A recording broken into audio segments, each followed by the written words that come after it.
If you've heard it once, you've probably heard it a million times. The NBA is a league for superstars. True, if you don't have an outstanding top-tier game changer, you're not going to win the championship. But it doesn't imply that role players aren't important or that they don't deserve to be recognized for their contributions. With a greater emphasis on efficiency than ever before, there have been a few players who have fulfilled such duties practically to perfection to start the 2021-2022 season. These aren't your typical all-stars. You should check out this story if you want to see them.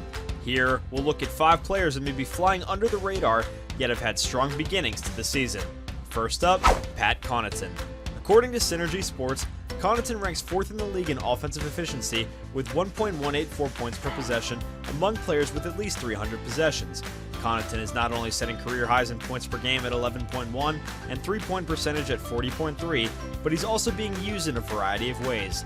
Mike Budenholzer has used Connaughton as a screener considerably more frequently this season than he did last, taking use of the athletic guard's particular skill set.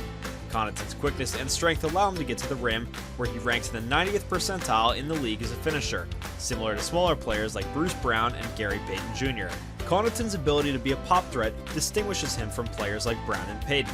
If the defender takes away the roll or he goes to the screen, he can stretch out to well beyond the three-point line and consistently hit them down. Adding another dimension, if the defense closes out on his pop, he can throw the ball on the floor and use his aforementioned finishing skills around the rim. Connaughton has advanced to the 84th percentile in catch-and-shoot situations, according to Synergy, but his other skills allow him to be a far more versatile and vital role player for Milwaukee. Up next, Cameron Johnson. Despite his reputation as a shooter, Johnson didn't shoot particularly well last season, finishing at slightly under 35% from three-point range. According to Synergy Sports, Johnson ranks 5th in the NBA at 44.4% from deep and is in the 94th percentile as a spot-up shooter this year. He performs a lot of his damage in transition, as he does an excellent job sprinting to the corner and is frequently spotted by lead guards Chris Paul and Devin Booker. Even when the defense locates Johnson on the perimeter in transition, all it takes is a split second of inattention for him to cut back door and go to the rim, where he finishes at a high rate. Johnson is only 3 for 20 on mid-range jumpers this season, indicating that this is the next step in his development. But for the time being, he's figuring out how to be a really efficient spot-up shooter in both the half-court and in transition for the Suns. Next up, Kevin Love. The Cleveland Cavaliers are one of the NBA's best stories this season, and Love's resurgence is a significant part of that. According to Synergy, the 33-year-old veteran has the 8th highest points per possession at 1.14 of any player with at least 300 possessions.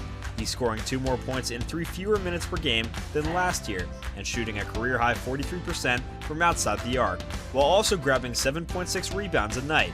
This equates to 23.9 points and 10.5 rebounds every 36-minute period. When left alone, Love is an absolute knockdown shooter, making 47% of his three-pointers described as wide open by NBA.com. But he's also adept at creating space on closeouts.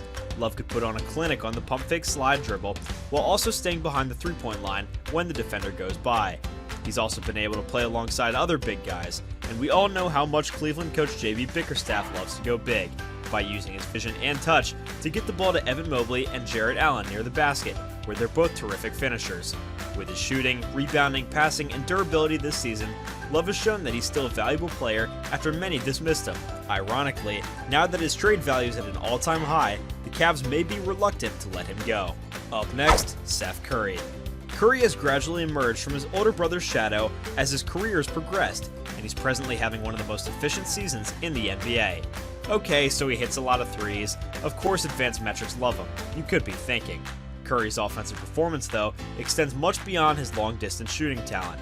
First and foremost, anyone who has watched even a modest amount of 76ers basketball can understand that the Curry-Joel Embiid dribble handoff is one of the league's most lethal weapons. According to Synergy, Curry is averaging 1.3 points per possession in handoff situations, which puts him in the 96th percentile.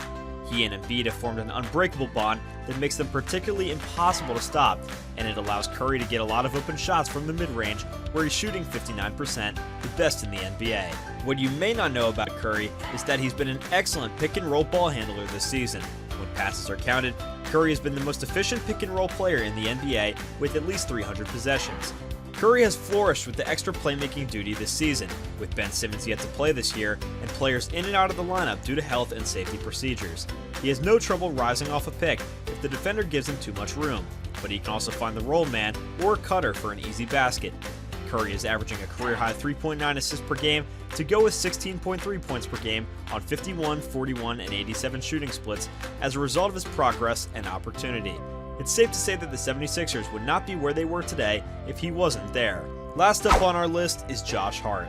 Zion Williamson has yet to play a game this year, and the Pelicans have had a terrible start, so it's acceptable if you haven't seen much of Hart. He's one of the few players who is efficient, despite not being a big man or a particularly outstanding three-point shooter. He's at 34% this season. His most significant development has been in his playmaking skills, where he's had more opportunities as a result of Williamson's injury and the departure of Lonzo Ball. According to Synergy, Hart has nearly doubled his career-high assist average to 4.4, and he's in the 89th percentile in offensive effectiveness, including assists. He has a talent for getting into the lane and drawing defense, so he frequently finds baseline cutters and weak side corner three-point shooters.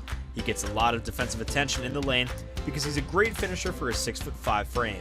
According to Synergy, Hart is averaging 1.3 points per possession around the basket, which ranks him 6th amongst guards with at least 50 such field goal attempts.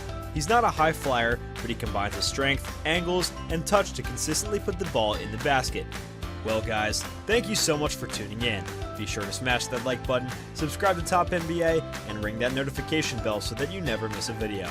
We'll see you guys next time.